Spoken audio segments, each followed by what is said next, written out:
Nota feita. Chegou um rapaz, acercou-se-me, e depois de muito cuidado, digamos que há 20 anos, a problemática não era tratada com a naturalidade de hoje, e me disse da sua conduta homossexual. E me contou algo de estarrecer. Era um jovem de muito boa aparência, que procurou o casamento para poder escamotear o seu conflito, havia se tornado pai. E ocupava nesta cidade uma posição relevante na sociedade. E na família, o respeito dos seus. Na empresa, a posição de destaque. Mas, ele me disse, dias existem que me sobe uma sede, uma febre, um tormento e eu saio para caçar. Foi essa a expressão. Como eu sou uma pessoa de sociedade, eu sou uma pessoa de um nível cultural Y, eu então tenho o meu padrão. E eu saio, vou ao clube, aonde eu frequento, vou a determinados lugares, onde eu encontro pessoas do meu nível social, e quando não acho, o desespero me assalta, eu vou descendo de patamar sócio-intelecto-moral, até que pelas ruas eu saio a caçar aventureiros a quem eu pago. Atingi o máximo da degradação. Quando termino, me vem a ideia do suicídio. Porque eu sei que eu não tenho coragem para enfrentar meus filhos. É um conflito cruel. E eu penso em matar-me. Enquanto nós conversávamos, eu vi um espírito muito perturbador que eu assessorava com um aspecto vampiresco e cruel. Mas atribuí ser algum compromisso do passado. Eu o aconselhei, sugeri a terapia dos passes, a bioenergia. Não é necessário que para essa bioenergia tenhamos rituais, toques de caixas, estalares de dedos, movimentos para lá, castanholas para cá. Quando há muito artificialismo, é para ocultar a ausência de forças. Basta o amor. Eu disse, venha tomar passes. Envolvi-me numa onda de ternura pelo seu conflito.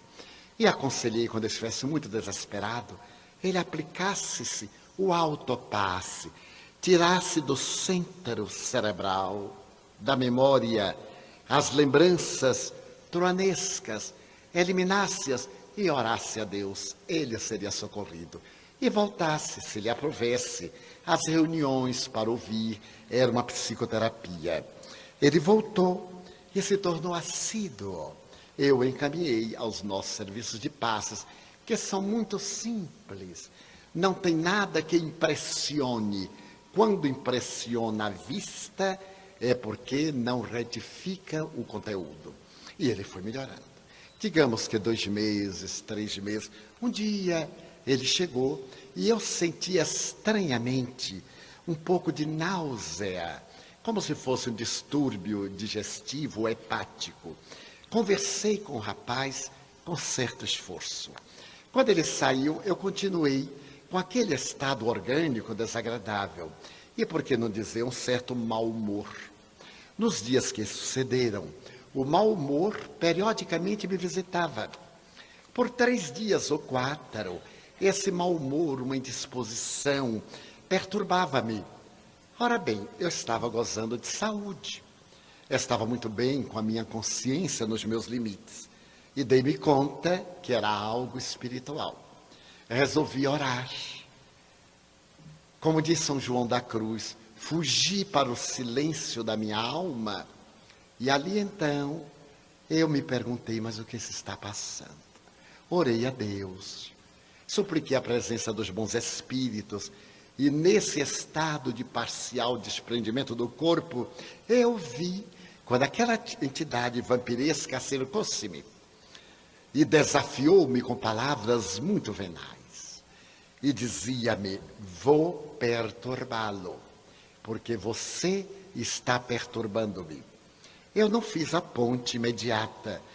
Mas, meu irmão, eu o vi apenas em companhia de um amigo em que eu estaria perturbando. E ele me apresentou esta imagem sofista. Eu vivia numa ilha com o meu escravo em um prazer continuado. Ele desejou fugir, mas não tinha para onde. A ilha era pequena e à volta tudo eram perigos. Repentinamente, ele grita para a margem e alguém joga uma ponte. Meu escravo está fugindo. Pensei muito e compreendi que a única maneira de continuar a ter o meu escravo é quebrar a ponte. É o que eu estou fazendo.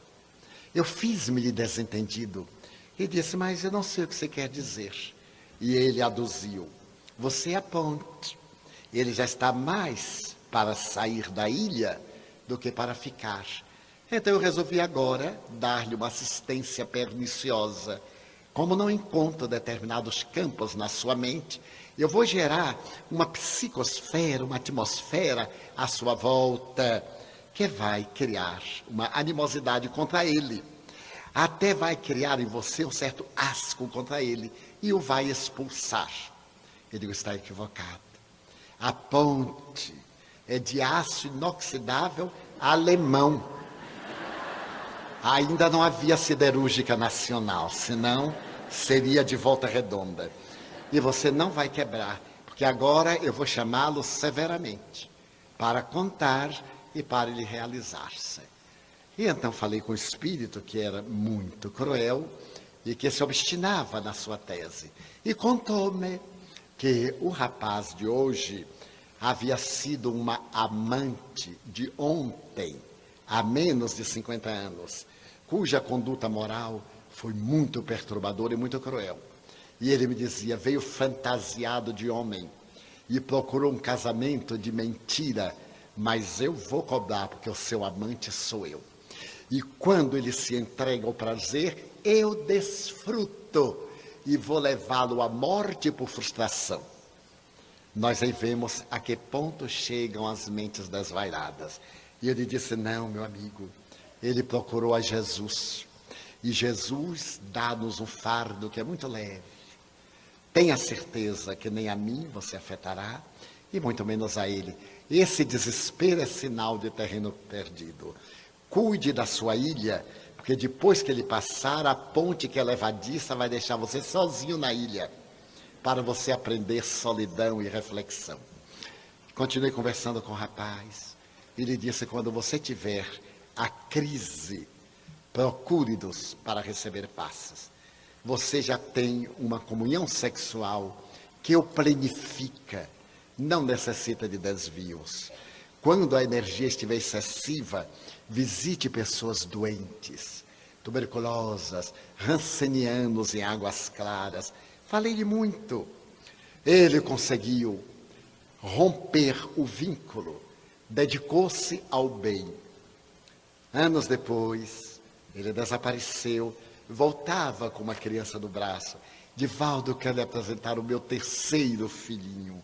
Olha como é lindo, e beijava. Joana Dias me disse assim, o amante voltou aos braços da amada. E aquilo que era um desvio se transformou em uma proposta sublime de amor. Aí está o amor. Daí, olhemos o nosso familiar com todo respeito, com carinho, e o ajudemos. Como deve ser o comportamento do ser que assume a sua sexualidade? Dessa forma, correto, saudável. O homossexual pode participar de reunião mediúnica? Sem a menor dúvida, porque a homossexualidade e até mesmo a pederastia, que é uma opção, o lesbianismo, que é outra opção, não são chagas morais.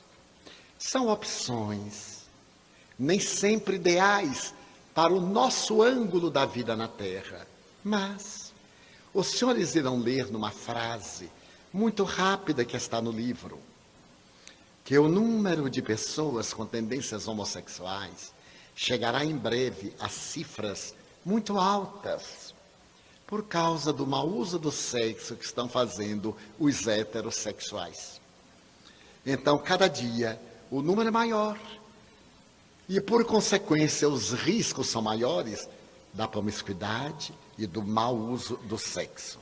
Dessa forma, procuremos sempre a atitude do amor e da misericórdia como sendo os recursos hábeis de que se utilizam as divinas leis. Porque a maioria dos desvios de comportamentos sexuais ocorre no sexo masculino. Por exemplo, a pedofilia, o padre citado, é que no homem se desvela com muito mais facilidade. Quantos crimes sexuais hão cometido as mulheres no silêncio das clausuras, no silêncio dos lares desajustados, sob a sujeição de maridos perversos, de parceiros ou de circunstâncias.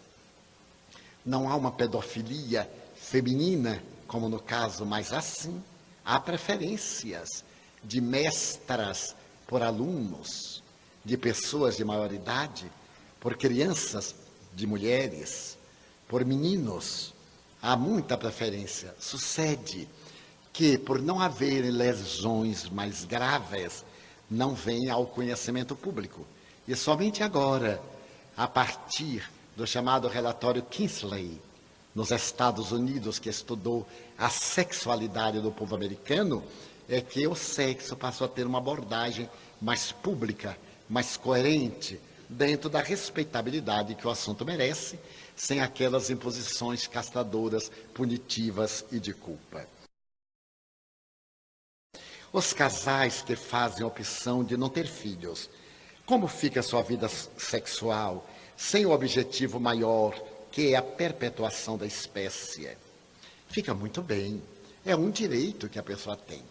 O fato de não querer ter filhos por imaturidade, por egoísmo, porque preferem um relacionamento despreocupado, não querem experimentar problemas na carreira. A mulher não quer ter dificuldades, perder um pouco a forma. O homem não se sente maduro para isso. Ele tem um direito. A vida sexual pode transcorrer muito bem, mas a pergunta vai além. E sua evolução espiritual também não fica comprometida? Sem dúvida. Porque esse é um relacionamento egoísta. É um relacionamento de prazer. Ele não é condenável.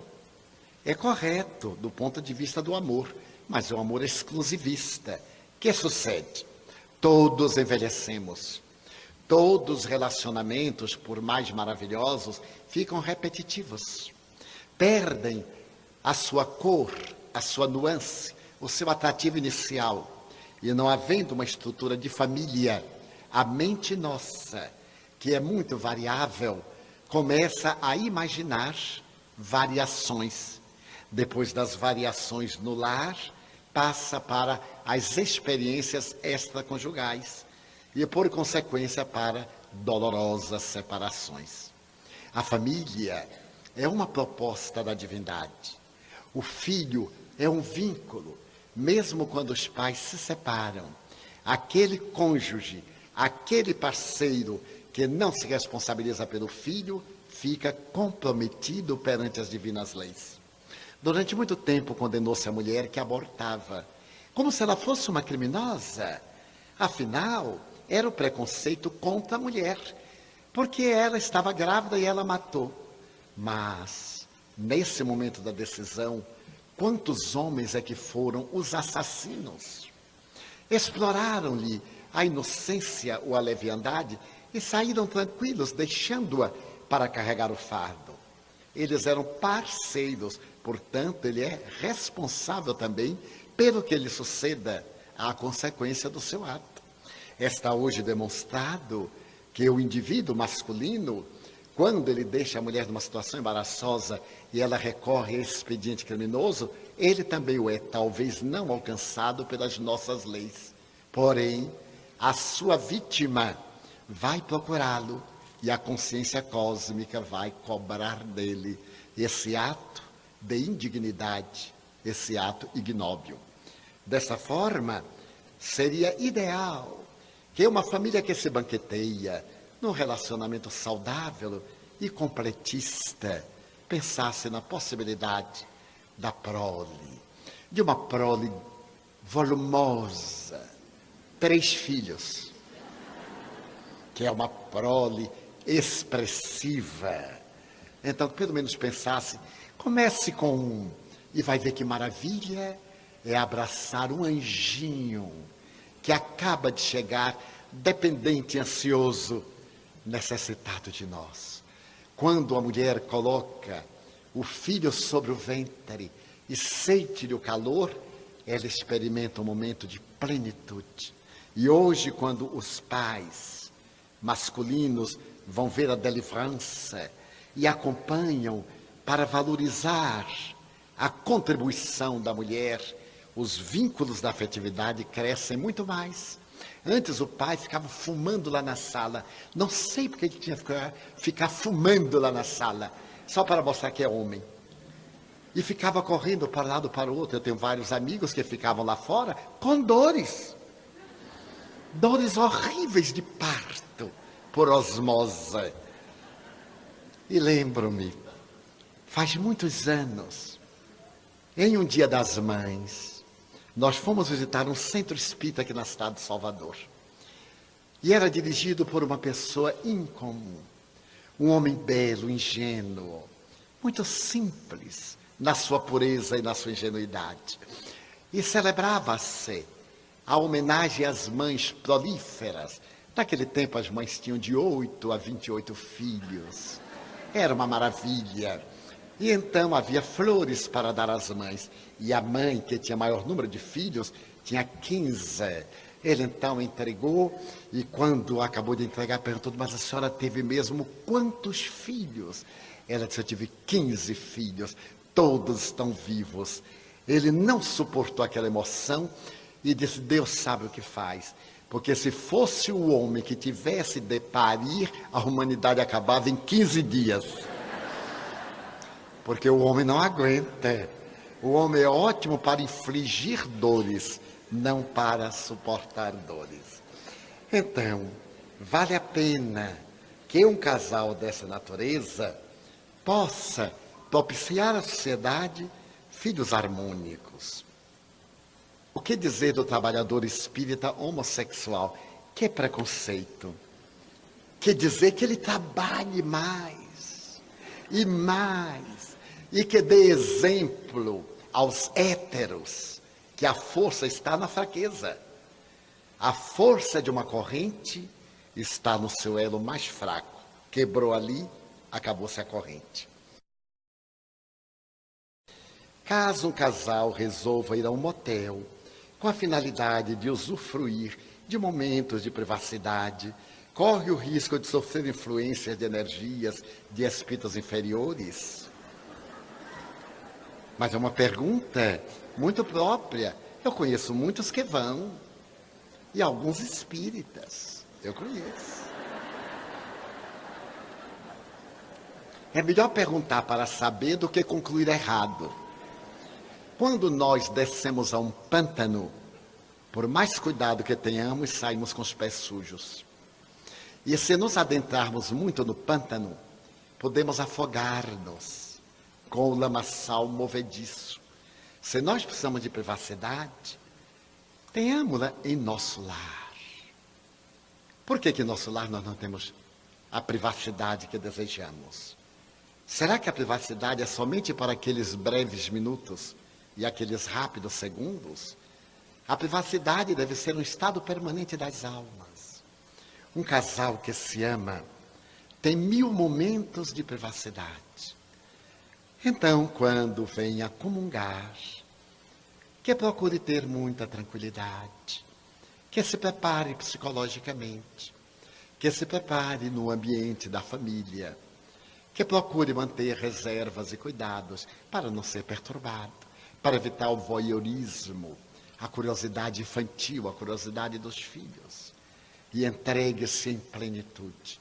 Os motéis podem dar conforto promíscuo, roupas contaminadas, lavadas às pressas ou não lavadas, apenas passadas a ferro rapidamente, para tirar as dobras do casal anterior. O psiquismo é o mais baixo, porque somente vai ali quem está atormentado. A psicosfera E a população é hedionda, porque é constituída de espíritos enfermos e necessitados. Aqueles que chegam abrem-se a esse intercâmbio.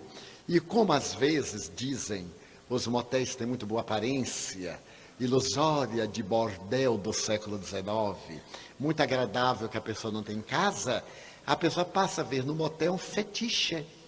Como muitos beijam o pé da mulher amada ou da meretriz. Utiliza-se de uma peça íntima ou de um cacho do seu cabelo ou qualquer um artifício desse para poder sentir estímulos. Em breve, a pessoa passará a sentir estímulos somente com o concurso da imaginação num lugar dessa natureza perfeitamente perturbador. Eu gostaria de saber se obsessão é doença contagiosa. Observo que meu marido, quando bebe, e ele bebe bastante, ao voltar à lucidez, esquece tudo quanto fez. Não há muito, ele quebrou um pé enquanto estava embriagado e não se recordou do fato. Há poucos dias, a minha filha quebrou também um pé da mesma forma e nas mesmas circunstâncias do meu marido, no mesmo lugar. Será que a obsessão é contagiosa? É contagiosa. É um bafio pestilencial. Porque cria um clima psíquico pernicioso, profundamente perturbador. O obsidiado elimina vibriões mentais, vírus fabricados pela mente, que o intoxicam e que o envenenam, que afetam o sistema nervoso central, o sistema dos movimentos e os lobos temporais. Logo depois, essa carga é absorvida pelas glândulas endócrinas, que jogam na irrigação sanguínea e afeta o coração, sendo vaso constritor, que vai para a câmara pulmonar e afeta o aparelho respiratório. Logo depois cai na câmara digestiva e vai afetar profundamente o fígado, gerando situações muito perturbadoras. Não direi que a filha esteja contaminada pelo pai, mas vivendo nessa psicosfera terrível, é provável que no momento qualquer de descuido de conduta, ela entrou na faixa. Entrou na faixa e acidentou-se de maneira equivalente. Mas este é o problema. Que fazer? É a solução. Normalmente, há dois tipos de embriaguez pelo álcool. A alcoolofilia, que é uma doença, necessita de tratamento psiquiátrico especializado, e o alcoolismo, que é um vício, e necessita também de tratamento especializado. Sempre com o apoio de uma organização mundialmente famosa, Alcoólicos Anônimos.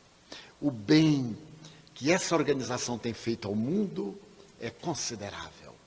E todo mundo que tem a dependência alcoólica deveria recorrer à sua ajuda, uma experiência de mais de 100 anos, com resultados extraordinários de libertação do doente.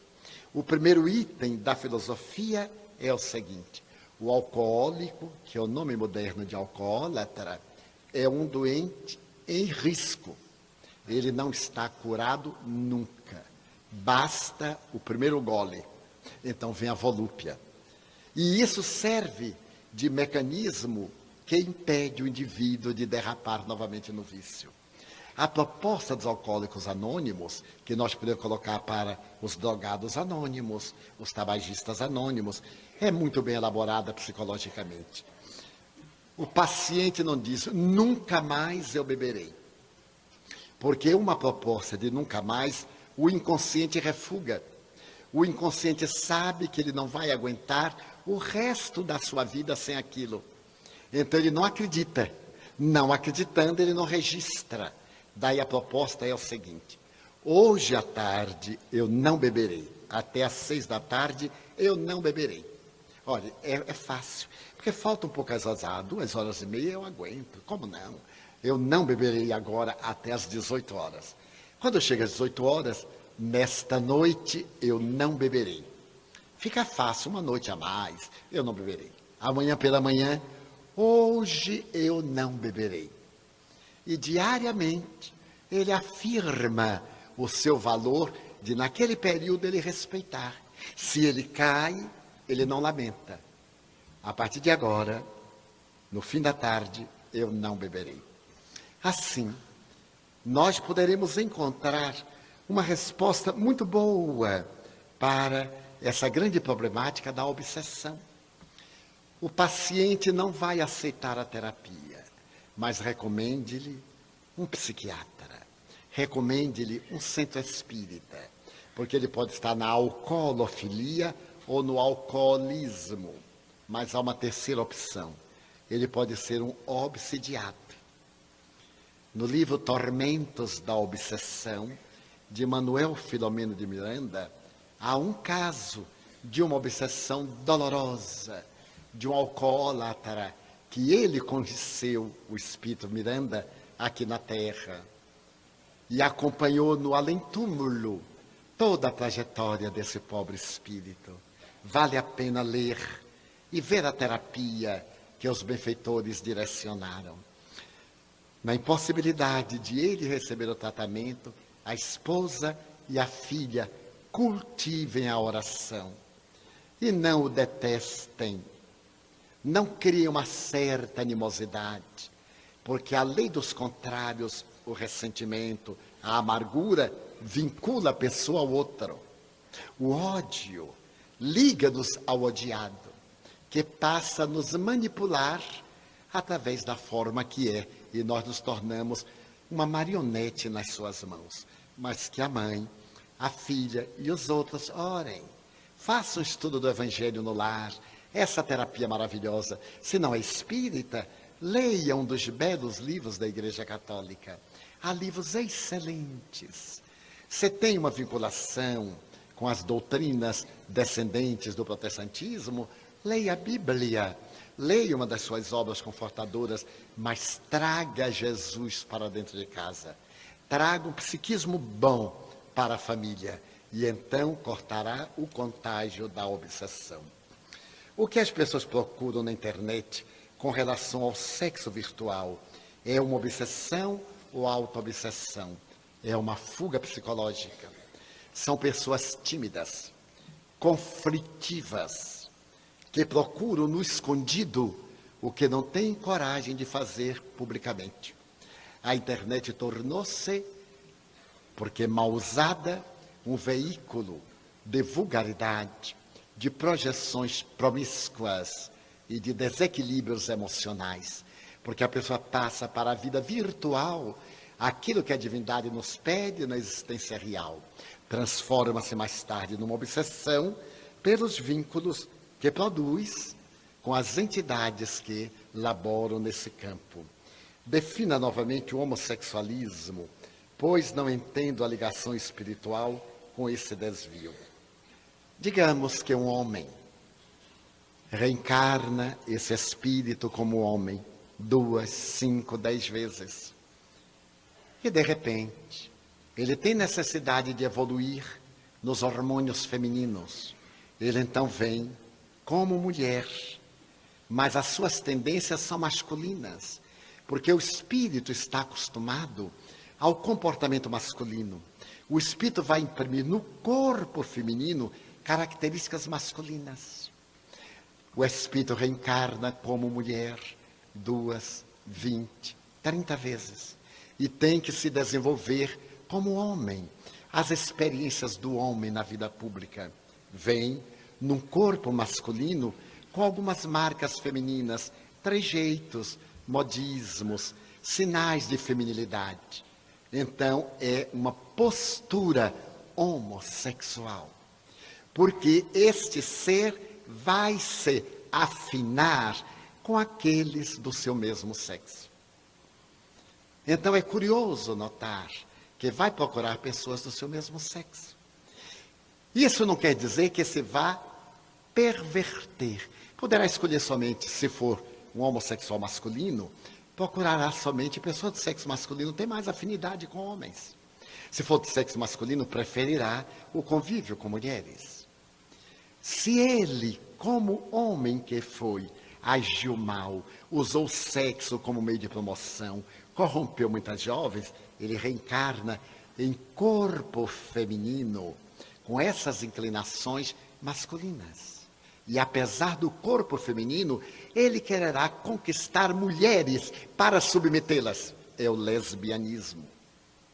Outras mulheres irão submeter-se, porque trazem também marcas.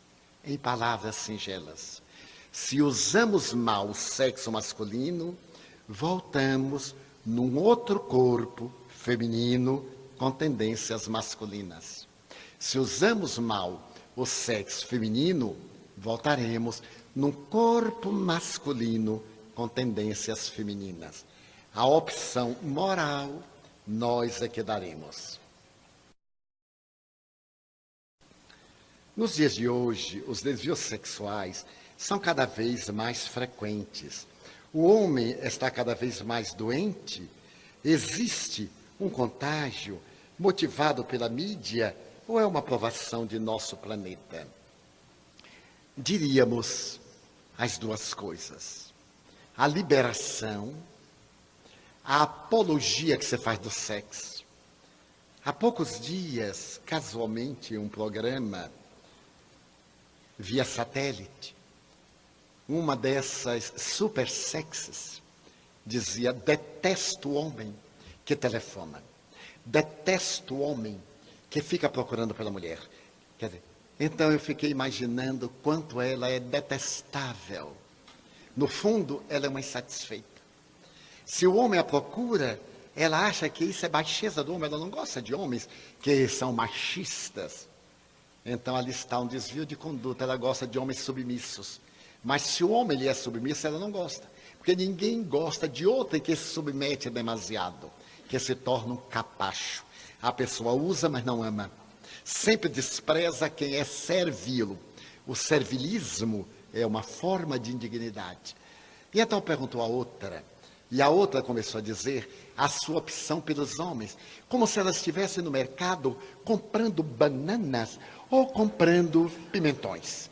Então caracterizava como era a banana, como era o pimentão, como era a maçã que elas gostavam, numa naturalidade cínica, porque é a falta total de pudor.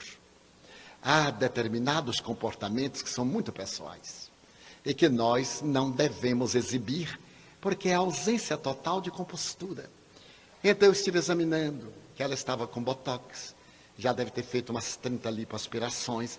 Então eu disse assim para ela: desta filhinha, talvez eu haja desencarnado, mas daqui a 10 anos eu quero te ver. Quando a lei da gravidade bater e ela aparecer na televisão, eu aceito qualquer coisa. Como é natural. Coitadinha. Vai chegar o momento que ela aceita até Pai Nosso que estais nos céus. A vida é muito severa quando desrespeitada. Eu conheci uma atriz de televisão, no esplendor da sua glória. Uma moça linda, de telenovelas, realmente atraente no vídeo, mas atraente também como pessoa. O meio em que ela viveu, ou as experiências que teve, corromperam-na por certo. E em breve, além do que ela ganhava numa postura de muito destaque no país, como atriz, ela preferiu optar também pelos relacionamentos extravagantes. E numa cidade, eu conheço uma família muito rica, na qual um filho relativamente snob, portador de uma grande fortuna, permitia-se receber do Rio de Janeiro e São Paulo voos especiais na sua granja de atrizes de renome nacional e internacional para verdadeiras orgias. Convidava X amigos, igualmente ociosos, e chegavam no avião especial que ele mandava buscar aquelas personalidades do sexo mais provocantes e mais famosas. Numa das vezes que eu estava na sua cidade, a sua mãezinha me disse: você não sabe o tormento que eu estou. E narrou meu drama. Ele estava recebendo, entre outras, essa personagem, que a mãe me declinou o nome e eu conhecia de nome também. Passaram-se os anos, não muitos, e o seu desespero, a sua sofreguidão, a sua sede, vampirizada por certo, fez que ela colocasse nos avisos referenciais e nos álbuns em que elas se expunham para ser elegida qual a forma que deveria ser usada pelo cliente, ela colocava que aceitava até cartão de crédito. Então nós vemos o drama da criatura humana. Quando eu li isso, eu comecei a orar por ela. Adveio uma compaixão, algo como se fosse uma filha. Em breve, ela contraiu o HIV. Tornou-se soro positivo. Naqueles dias heróicos dos anos 80, foi despedida do trabalho, porque os atores negavam-se às cenas românticas. Acreditavam que o beijo seria veículo de contágio, a saliva. Naturalmente, ela começou a ser expulsa dos grandes relacionamentos. Ela deu uma entrevista com o coração ralado de amarguras, porque agora, nem pagando, ela conseguia qualquer parceiro, e suicidou-se. Então, no mundo espiritual, eu tenho orado por esta moça há mais de 10 anos, e nesses longos períodos, eu tive um contato psíquico, e ela contou-me o seu drama, a volúpia, e me disse: eu era uma portadora de furor uterino, uma ninfomaníaca, um desvio sexual. Era uma insatisfeita, uma atormentada, especialmente por causa de abortos que havia praticado nesta vida. E as suas vítimas não a perdoaram, levaram-na ao suicídio e estavam explorando-a no mundo espiritual no qual ela se encontrava. Então deixo aqui para nossas reflexões essas propostas, repetindo que o sexo é departamento divino para a vida. Cultuá-lo, respeitá-lo, exercê-lo ou não, porém canalizar as suas energias para o amor é o nosso dever.